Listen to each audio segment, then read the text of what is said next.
પૂર્વ કોર્પોરેટરનો વિડીયો ગઈકાલે રાતથી વાયરલ થયેલો છે. મારા ધ્યાનમાં મોડી રાત્રે એ વિડીયો આવ્યો.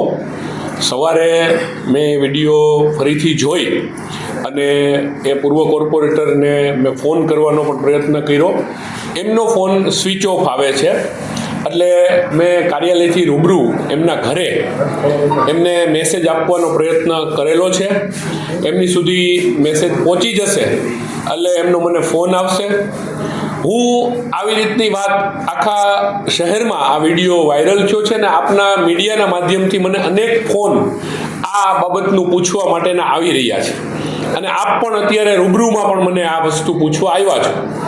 તો હું એમની સાથે ચર્ચા કરી આ બાબતનું એમને ખુલાસો હું પૂછવાનો છું અને આ ગંભીર બાબત જો લાગશે તો પાર્ટી એના ધારાધોરણ મુજબ જે કાંઈ પગલાં લેવા પડશે એ પણ પાર્ટી આ બાબતમાં પગલાં લેશે.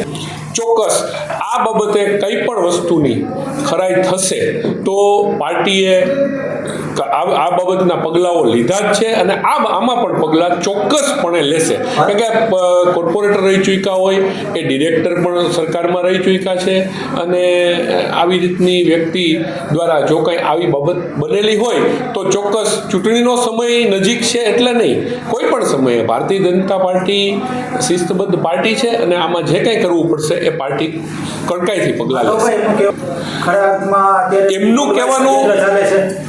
એમનું કહેવાનું એવું હોય પણ એમણે મારી સાથે હજી વાત નથી કરી. મેં સામેથી પ્રયત્ન કર્યો હતો પણ એમનો ફોન સ્વિચ ઓફ છે એટલે મેં કહ્યું મેં રૂબરૂ અહીંથી કાર્યાલયથી કોઈ જઈને એમને કહેશે એટલે હું એમની વાત સાંભળી લઈશ.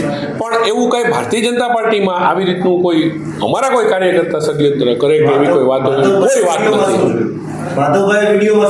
મેં વિડીયોમાં આપ સૌએ જોયું એ જ જોયું કે મેં વિડીયોમાં એ જોયું એ જે રીતના જવાબ દે છે પૈસા અનિલભાઈ મકવાણા. હું કોઈ વસ્તુ છુપાવવા નથી માંગતો કેમ કે એમનું નામ બધાને ખબર છે ને હું એ નામ ન લઉં તો મારી ઓલી ગણાય. એટલે અનિલભાઈ મકવાણા મારા જે પૂર્વ કોર્પોરેટર છે કોઈની સાથે વાત કરી રહ્યા છે એમ પૈસાની લેતી દેતીની વાત છે.